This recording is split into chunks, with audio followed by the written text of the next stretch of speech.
Bismillahirrahmanirrahim. Assalamualaikum warahmatullahi wabarakatuh. Bismillahirrahmanirrahim. Alhamdulillahirabbil alamin. Wassalatu wassalamu ala sayyidina Muhammadin wa ala alihi wa sahbihi ajma'in, amma ba'du. Rabbi shrah li sadri wa yassir li amri wahlul 'uqdatam min lisani yafqahu qawli. Kita lanjutkan. Sekarang berarti ayat yang ke-104 ya dari suratul Baqarah. Bismillahirrahmanirrahim. Qala al-musannif rahimahullahu ta'ala wa nafa'ana bihi wa 'ulumihi fid dharain amin. Wa qala Allah ta'ala ya ayyuhalladzina amanu la taqulu ra'ina wa qulu unzurna wasma'u walil kafirina 'adzabun alim.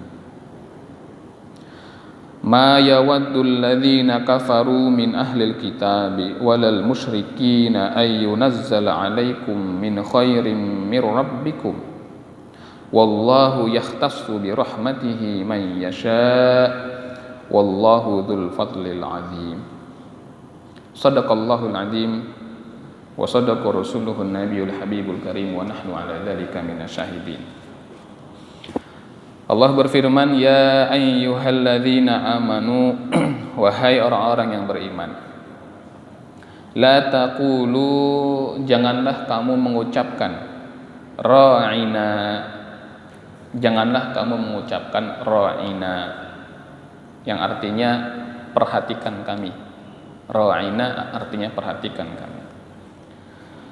Wa qulu, tetapi katakanlah unzurna, perhatikan kami.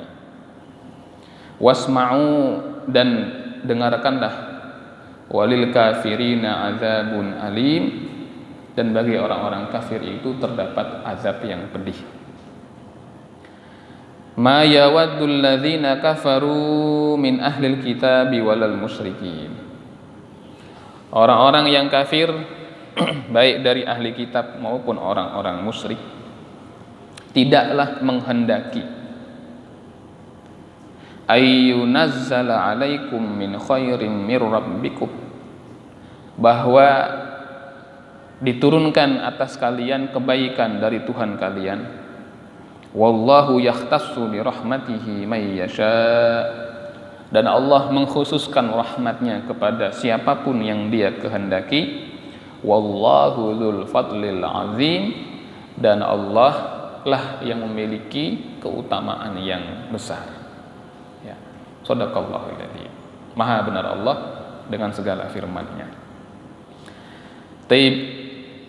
Sebelum kita bahas tafsir, seperti biasa kita bahas dulu munasabatul ayat atau keterkaitan ayat yang kita baca barusan dengan yang lalu. Pada ayat yang lalu Allah telah menerangkan kepada kita tentang kesesatan orang-orang Yahudi yang gemar mempraktekkan ilmu sihir, dan mereka mengatasnamakan perbuatan sihir itu kepada Nabi Sulaiman alaihissalam, dengan tuduhan bahwa Nabi Sulaiman adalah seorang ahli sihir. Itu sebuah kesesatan, sebuah tindakan yang menghancurkan kebaikan yang kita kerjakan. Na'udzubillah. Maka pada ayat ini Allah Ta'ala menyebutkan kesesatan yang lain. Kalau yang lalu bisa masuk dalam bab akidah, bagaimana seseorang mempraktekkan ilmu sihir, maka pada ayat ini Allah terangkan kesesatan mereka dalam hal muamalah. Apa itu? Allah berfirman, ya ayyuhalladzina amanu la taqulu, kata Syekh Nawawi, la taqulu lin nabi sallallahu alaihi wasallam. Wahai orang-orang yang beriman, janganlah kamu berkata kepada Rasul, jangan berkata kepada Rasul ra'ina. Janganlah kamu berkata kepada Rasul ra'ina wa qulu unzurna.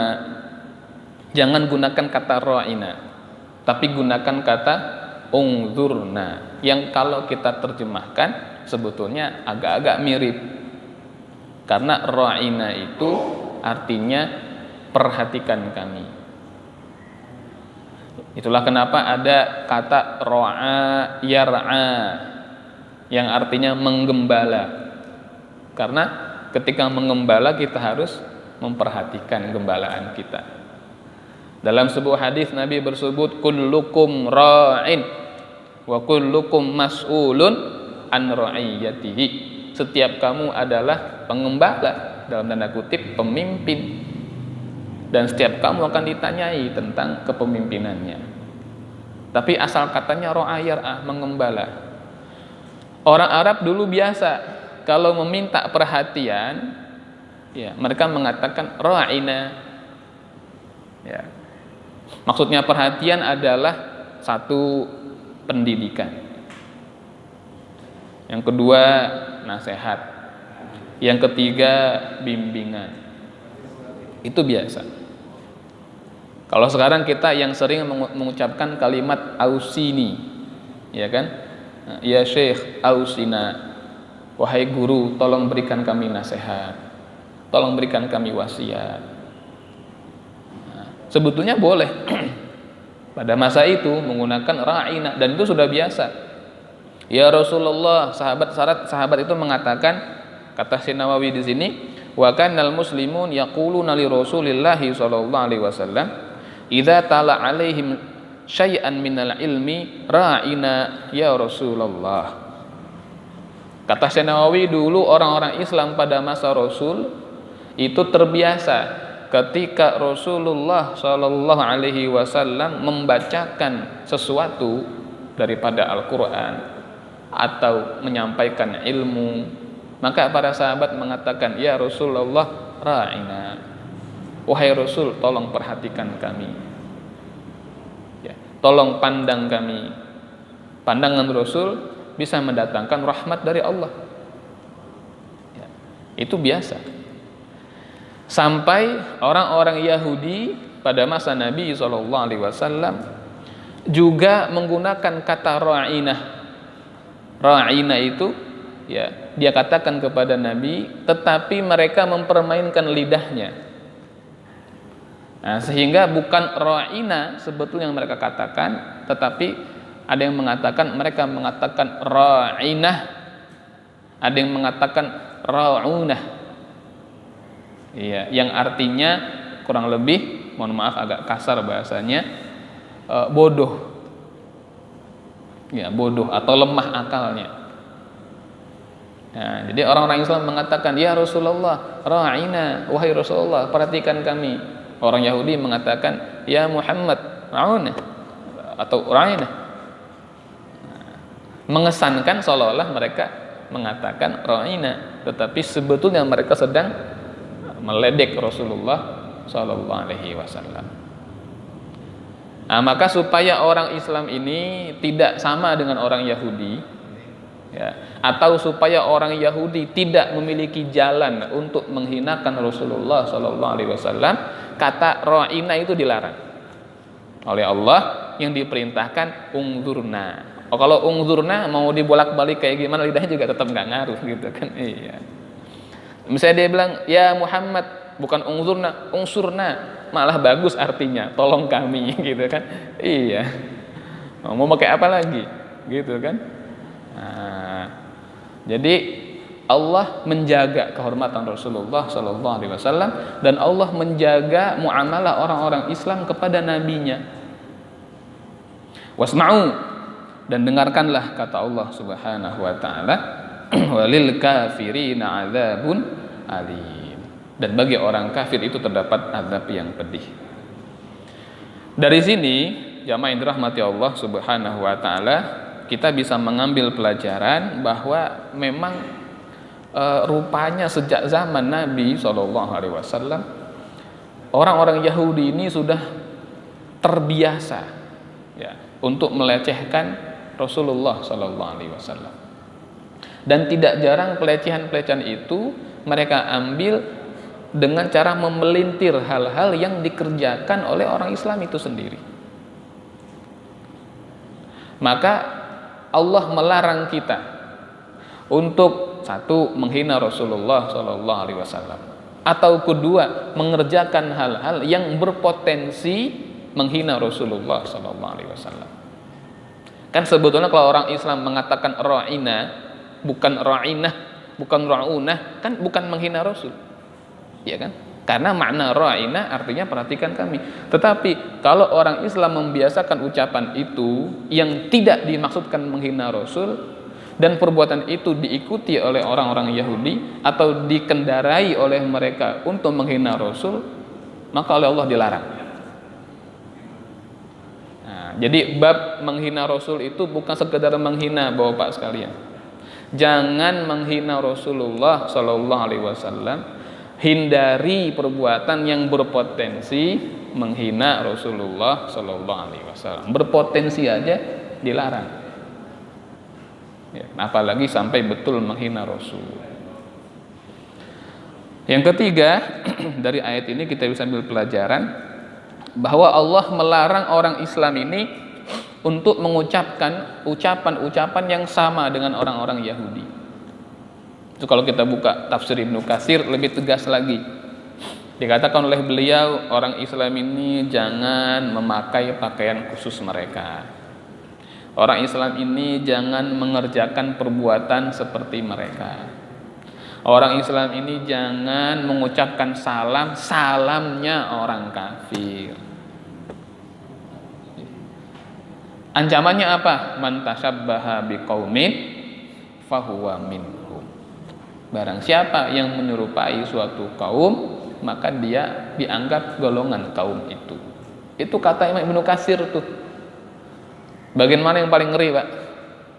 Mengucapkan salam tadi kan?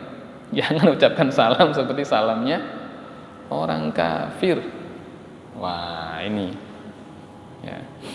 Makanya salam kita jelas Assalamualaikum warahmatullahi wabarakatuh. Udah. Ngeri. Nah, pertanyaannya adalah kenapa orang-orang Yahudi ini dan orang-orang musyrik ini mengucapkan penghinaan mereka kepada Rasul? Allah menjawab dalam ayat setelahnya, ma yawaddul ladzina kafaru min ahlil kitab wa hum al-yahud, kata Syekh Nawawi, walal musyrikina minal arab ayyunazzala 'alaikum min khairin mir rabbikum. Orang-orang Yahudi dan orang-orang kafir, baik dari kalangan Yahudi maupun orang-orang musyrik, mereka tidak suka. Itu alasannya. Mereka tidak suka jika Allah menurunkan kebaikan atas diri kalian. Maksudnya, kata para ulama, adalah mereka tidak suka dengan turunnya Al-Quran, dengan turunnya wahyu Allah. Mereka mendengki jika Allah Ta'ala telah turunkan sebuah kitab suci yang paling baik, yang paling mulia, yang paling benar isinya kepada kaum muslimin. Nah, mereka nggak suka itu.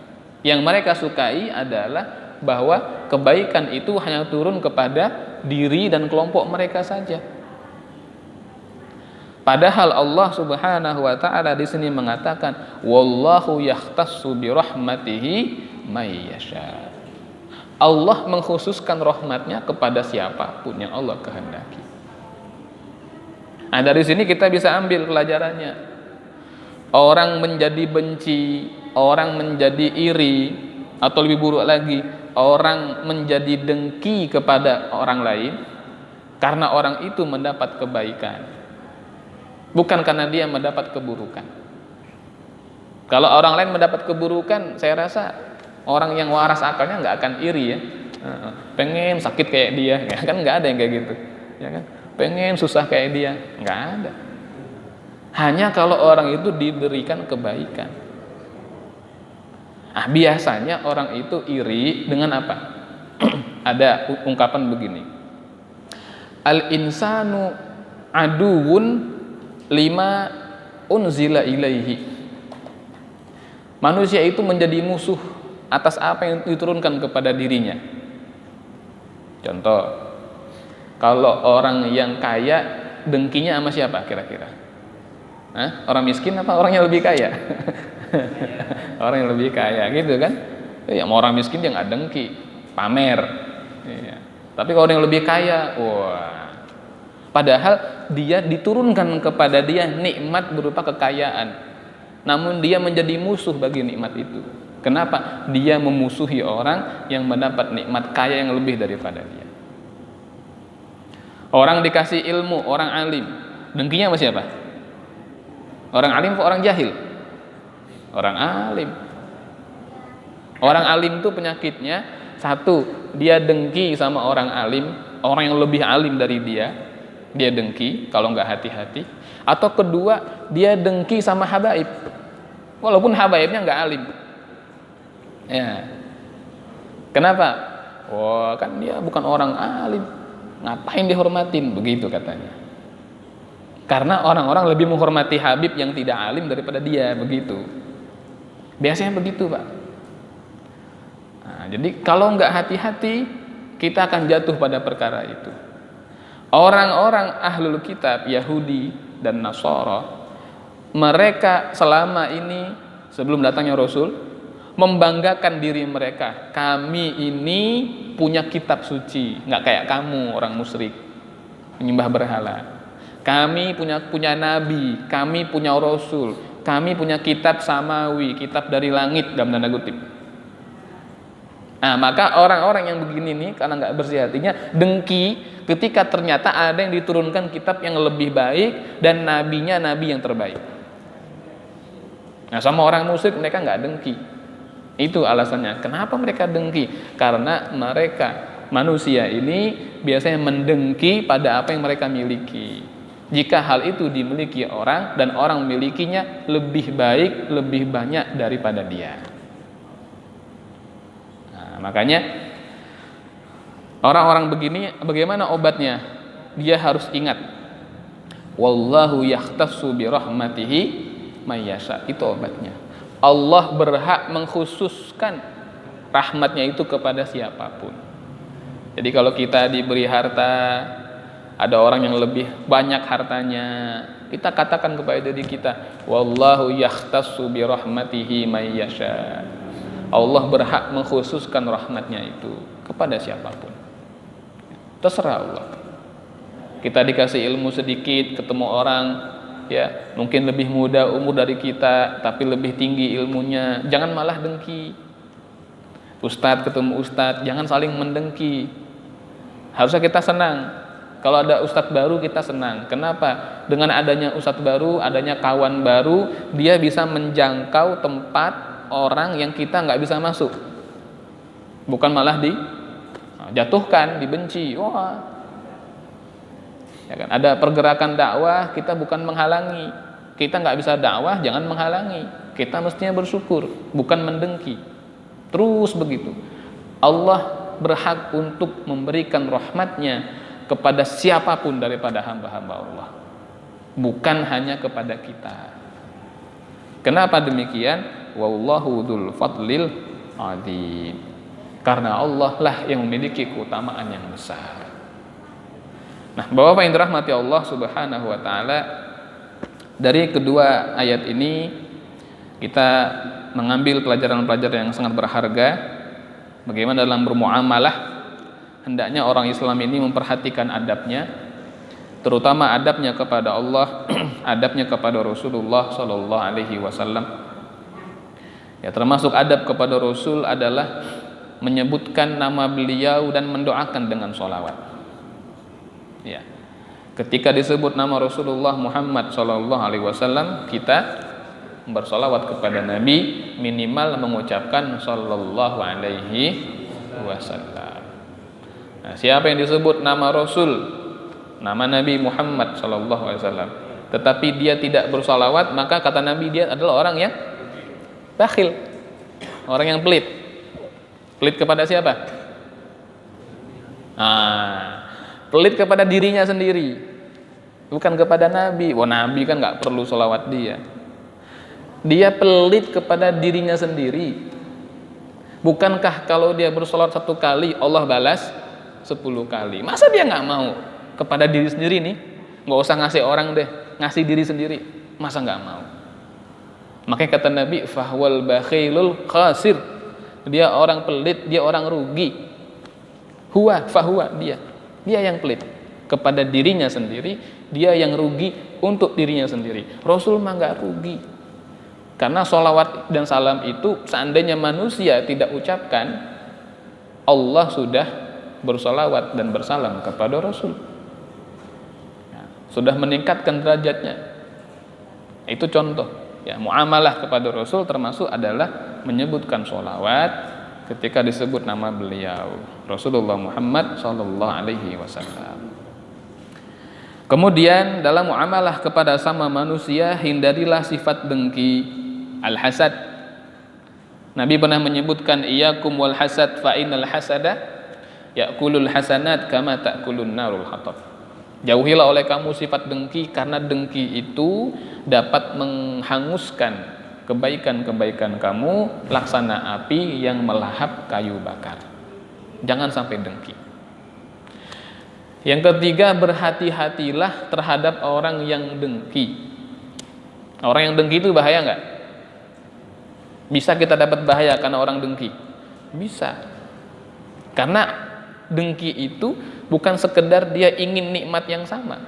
Dengki itu, ini orang dengki, si A dengki kepada si B, maka si A bukan hanya ingin nikmat seperti si B, tapi si A ini benci si B mendapat nikmat, lalu dia berharap nikmat itu hilang dari si B. Walaupun tidak berpindah ke dia, nggak masalah. Jadi walaupun dia nggak dapat apa-apa nih, nggak jadi soal. Yang penting si B juga nggak dapat apa-apa.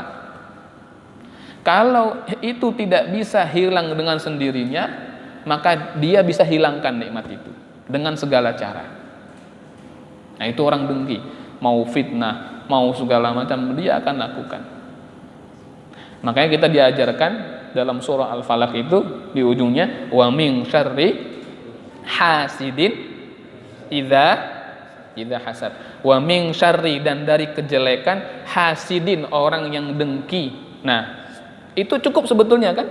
Wa min syarri hasidin, dan dari kejelekan orang dengki. Cukup.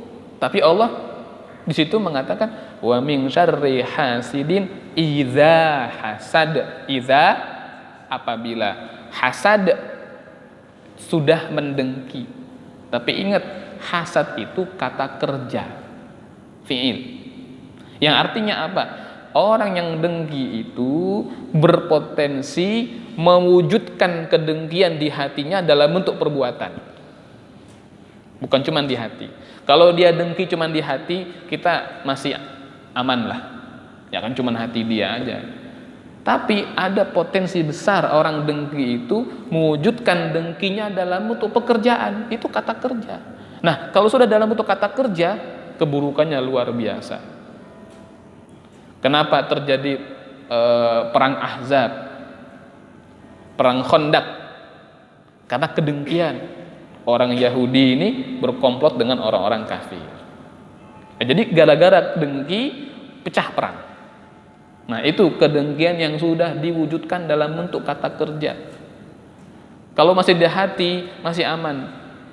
Nah, tapi kata Allah, wa min syarri hasidin idza hasada. Dan dari keburukan orang dengki ketika dia sudah mewujudkan kedengkiannya, mengerjakan kedengkiannya. Itu berbahaya sekali. Ya, kita sering lihat banyak hal-hal buruk yang muncul dari orang-orang yang mendengki itu. Makanya kita berdoa, Allahumma inna na'udzubika min syarril hasidin, ya kan, wa haqdil haqidin. Ya Allah, lindungilah kami dari kejelekan orang-orang yang dengki dan dari kebencian orang-orang yang benci. Amin ya rabbal alamin. Baik, saya kira itu. Subhanaka Allahumma bihamdika asyhadu an la ilaha illa anta astaghfiruka wa atubu ilaik. Allahumma shalli ala sayyidina Muhammad wa ala ali sayyidina Muhammad. Assalamualaikum warahmatullahi wabarakatuh.